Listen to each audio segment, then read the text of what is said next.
तो है गाइस, आज के वीडियो पे हम डेमन स्लेयर एनिमे के सारे ही 12 पावरफुल कैरेक्टर को रैंक करने वाले हैं और नंबर 1 पे वो कैरेक्टर नहीं होगा आप जो सोच रहे हो। तो वीडियो को एंड तक जरूर देखना। अगर वीडियो पे मजा नहीं आया तो डिसलाइक कर देना, मैं तो बोल रहा हूँ। तो क्या कहते हो, शुरू करें? तो वीडियो शुरू होने से पहले मैं आपको बता देता हूँ कि लिस्ट मैंने खुद नहीं बनाई है, तो अगर लिस्ट में कुछ अलग आपको देखने के लिए मिलता है तो आप उसे कमेंट सेक्शन में जरूर बता सकते हो। तो नंबर 12 पे जो कैरेक्टर आता है वो है मुइचिरो तुकितो। मुइचिरो का ब्रीथिंग स्टाइल है मिस्ट ब्रीथिंग, जो कि सिर्फ उसने 2 मंथ पे डेवलप किया था। मुइचिरो इतना पावरफुल है कि उसने अकेले स्वर्डस्मिथ विलेज पे अपर मून 5 को हरा दिया था, मतलब उसके पूरे टुकड़े टुकड़े कर दिए थे। उसके बाद मुइचिरो का मुलाकात होता है कोकोशिबु से, वो भी इन्फिनिटी कैसल के अंदर, जहाँ पर उनके अंदर फाइट होती है। और राज की बात बताऊं, मुइचिरो कोकोशिबु का ही डिसेंडेंट है। फाइनल बैटल के दौरान मुइचिरो का फाइट देख के कोकोशिबु ही इंप्रेस हो जाता है, पर होना क्या था, मुइचिरो थोड़ी ही कोकोशिबु का आगे टिक सकता है, तो मुइचिरो फाइट पे मारा जाता है। मुइचिरो के पास ट्रांसपेरेंट वर्ल्ड का एक्सेस था, उसके पास डेमन स्लेयर मार्क भी था, पर उसके पास फाइट का एक्सपीरियंस थोड़ा सा कम था, इसलिए मैं उसको लास्ट पे रैंक करता हूँ। नेक्स्ट नंबर 11 पे जो कैरेक्टर आता है वो है ओबोनाई एगुरु। वैसे अगर हम पावर के मामले में बात करें तो मुइचिरो और ओबोनाई आसपास ही होंगे, पर ओबोनाई में कुछ ऐसे खास बात है जो कि उसे मुइचिरो से बेहतर बनाता है। ओबोनाई जो कि एक सर्पेंट आसरा है, उसके पास ट्रांसपेरेंट वर्ल्ड का एक्सेस भी है, उसके पास डेमन स्लेयर मार्क भी है, और ओबोनाई एक आंख से ब्लाइंड भी है, जो कि आप देख सकते हो। पर इसने इन्फिनिटी कैसल में मुजन के साथ फाइट किया था, वो भी ज्यादा समय, जिसको देखकर सब सरप्राइज हो गए थे। ब्लाइंडलेस होने के बाद भी उसने फाइट कंटिन्यू रखी और अपने स्नेक से कोऑर्डिनेशन बनाकर लड़ाई लड़ी, पर वो मुजन का हाथों मारा जाता है। मतलब ओबोनाई से नेवर गिव अप वाला भाई आता है, जो भी हो जाए वो कभी हार नहीं मानता। उसके बाद नंबर 10 पे जो स्ट्रॉन्गेस्ट कैरेक्टर आता है वो है क्यूजरो रेनगोकू। रेनगोकू का असली फाइट हमने मुगेन ट्रेन आर्क में दिखा था, जहाँ पर रेनगोकू का सीधा फाइट होता है आकाजा के साथ। सबसे पहले आकाजा फाइट को सीरियस ही नहीं ले रहा था, पर रेनगोकू का पावर देखकर आकाजा को अपना पावर इस्तेमाल नहीं करना पड़ा। अगर और थोड़ी देर रेनगोकू आकाजा के साथ फाइट करता तो वो आकाजा को मार भी सकता था, पर छोड़ो, आकाजा ने रेनगोकू का डोनट ही बना दिया, जिसके बाद रेनगोकू का लास्ट वर्ड सुन के सब फैंस के दिलों में उसके लिए प्यार आ गया। अगर रेनगोकू इन्फिनिटी कैसल तक जिंदा रहता तो वो जरूर ही इस लिस्ट पे और भी आगे हो सकता था, क्योंकि उसका डेमन स्लेयर मार्क भी एक्टिव नहीं हुआ था यार। तो डेमन स्लेयर मार्क अगर एक्टिव हो जाता तो इस लिस्ट पे बहुत जरूरी आगे होता। नंबर 9 पे जो कैरेक्टर आता है वो गियो तोमी होगा, द वाटर हसीरा। गियो को हमने एपिसोड 1 से ही देखा है, जहाँ पर उसको देखकर ये पता चल गया था कि ये बंदा कितना ही पावरफुल है। और गियो उन चुनिंदा लोगों में से एक है जो कि आकाजा और मुजन के साथ फाइट करके भी सर्वाइव कर गया था। गियो बहुत ज्यादा ही काम, इंटेलिजेंट और एक इंट्रोवर्ट पर्सन है। सीजन 1 में हमने देखा था कि कैसे गियो ने लोअर मून 5 को एक स्लैश पे ही खत्म कर दिया था। जैसे हम चाय से मक्खी को फेंक देते हैं, वैसे वो लोअर मून 5 को मार दिया था। इन्फिनिटी कैसल आर्क के फाइट में आकाजा के साथ फाइट करते हुए गियो ने अपना डेमन स्लेयर मार्क को भी एक्टिव किया था, साथ ही उसका रेड नेचुरल स्वॉर्ड भी एक्टिव हो गया था। वाटर ब्रीथिंग का 11 फ्रॉम डेड काम,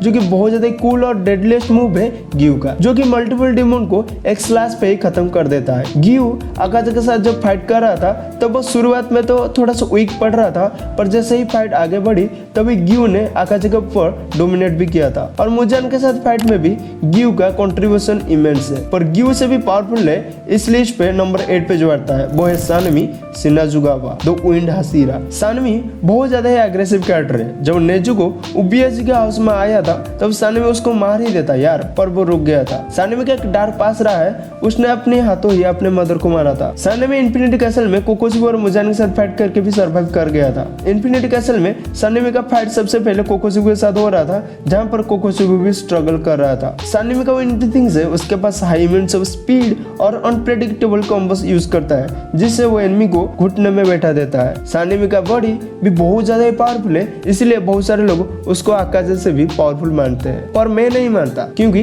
नंबर 7 पे आकाजा आता है, जो कि अपर मून 3 है। आकाजा का एक बहुत ज्यादा डार्क पास रहा है। वो अपने ह्यूमन फॉर्म पे एक साथ 4 लड़कों को फेल दिया था, वो भी बिना मार्शल आर्ट सीखे हुए। उसके बाद वो मार्शल आर्ट सीखता है, जहाँ पर उसके लाइफ पे एक लड़की आती है। उस लड़की को आकाजा बहुत ज्यादा ही पसंद करता था, पर वो लड़की के फादर के एनिमी ने आके लड़की और उसके फादर को मार दिया। उसके बाद आकाजा गुस्से में आके उस लड़के और उसके ग्रुप, जिसमें 67 लोग थे, उन सबको मार दिया, जिसके बाद वो डिमन बन गया था। आकाजा का लौता डिमन है जो कि लड़की को नहीं खाता। इस सभी कारण से आकाजा एक फैन फेवरेट डिमन है। आकाजा ने रेनगोकू के साथ फाइट करके उसको मार दिया था, जो कि बिगेस्ट हाईलाइट था आकाजा का। और इन्फिनिटी कैसल के अंदर आकाजा के साथ तांजीरो और ग्यू फाइट कर रहे थे, जहां पर आकाजा अकेला ही इन दोनों पर भारी पड़ रहा था, पर उसका पास आ गया, जिसके बाद वो खुद को ही मार दिया। आकाजा का फाइट स्पिरिट यूनिक था, वो सिर्फ स्ट्रॉन्ग ओपोनेंट के साथ ही फाइट करता था। आकाजा का ब्लड डिमोन आर्ट उसको एक लिविंग वेपन बनाता है। नंबर 6 पे आता है गियोमी हिमेजिमा द स्टोन हसीरा। गियोमी एक लौता हसीरा है जो कि स्वार्ड्स को इस्तेमाल नहीं करता। गियोमी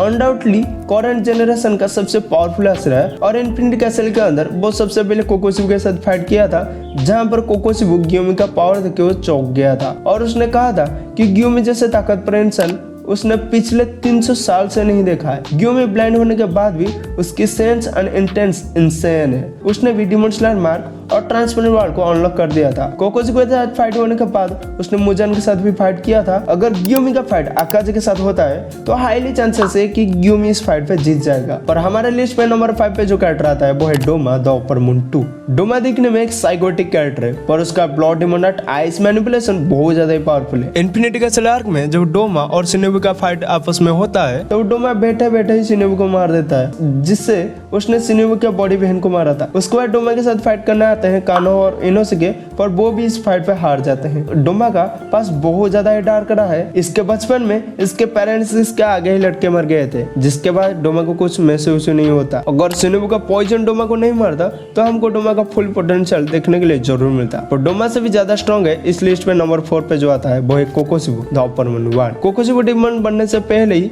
बहुत ज्यादा पावरफुल डिमन स्लेयर था, क्योंकि वो रियल ब्रदर था योरिची का, जिसको सबसे पावरफुल डिमन स्लेयर माना जाता है। कोकोशिबु के पास खुद का एक ब्रीथिंग स्टाइल है जिसका नाम है मून ब्रीथिंग, जो कि सेकंड स्ट्रॉन्गेस्ट ब्रीथिंग स्टाइल है। और कोकोशिबु डिमन बनने के बाद उसके पास पावर का भंडार है। उसके पास डिमन स्लेयर मार्क है, ट्रांसपेरेंट वर्ल्ड का एक्सेस है और वो ब्लड डिमन आर्ट भी यूज कर सकता है। और कोकोशिबु के पास मुजान का सबसे ज्यादा ब्लड है। ऑब्वियसली कोकोशिबु बहुत ज्यादा ही पावरफुल है और इतना पावरफुल है कि खुद मुजान उसकी रिस्पेक्ट करता है। अगर आकाजा और डोमा का वर्सेस होता है कोकोशिबु के साथ तो इसमें कोकोशिबु जीत जाएगा, इसमें कोई भी डाउट नहीं है। इन्फिनिटी कैसल में गेनिया, सानमी, गियोमी, मुइचिरो ये सब मिलकर कोकोशिबु के साथ फाइट कर रहे थे, तब भी कोकोशिबु इनके ऊपर भारी पड़ रहा था। अगर लास्ट में कोकोशिबु खुद से नहीं मरता तो ये फाइट भी कोकोशिबु जीत जाता, लेकिन उससे भी पावरफुल है मुजान किबुसुजी, जो कि पहला डिमोन है और ये लिस्ट पे नंबर 3 पे आता है। मुजान किबुसुजी किसी को भी डिमोन बना सकता है और किसी डिमोन को भी चुटकी में मार सकता है। मुजान लगभग 1000 सालों से जिंदा है। मुजान की एक खास एबिलिटी है जो कि वो बॉडी को चेंज कर सकता है और उसकी हीलिंग एबिलिटी बहुत ज्यादा ही खतरनाक है। जब ओबनाई मुजान के नेक पर स्वॉर्ड चला रहा था तो उसकी हीलिंग एबिलिटी इतना फास्ट था कि जैसे कुछ हुआ ही ना हो। और लास्ट फाइट पे मुजान की बैग से टेंटिकल्स निकल रहे थे जिसमें पॉइजन भरा था। मुजान इतना पावरफुल था कि एक तरफ मुजान और दूसरी तरफ आकाजा, डोमा और कोकोशिबु आ जाए तब भी हार जाएंगे। मुजान को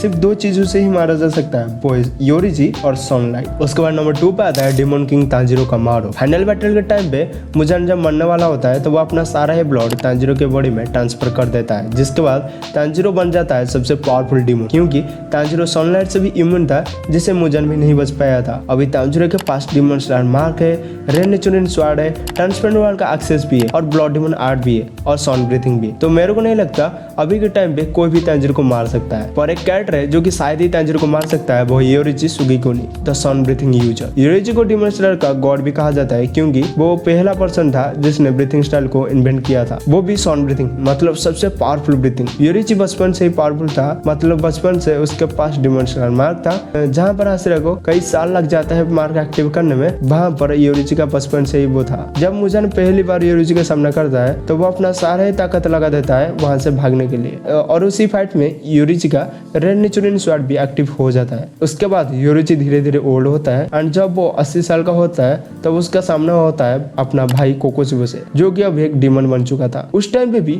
योरिची के स्लैश पे ही कोकोशिबु को लगभग मार ही दिया था, पर सेकंड स्लैश जब वो करने वाला होता है तब वो मर जाता है। तो इससे तुम समझ सकते हो कि योरिची कितना ज्यादा पावरफुल था और क्यों लोग उसे इतना पावरफुल मानते हैं। तो आज का वीडियो यहीं तक था। वीडियो आपको कैसा लगा है कमेंट सेक्शन में जरूर बताना, और आप ऐसे और वीडियो चाहते हो तो सब्सक्राइब और लाइक कर देना।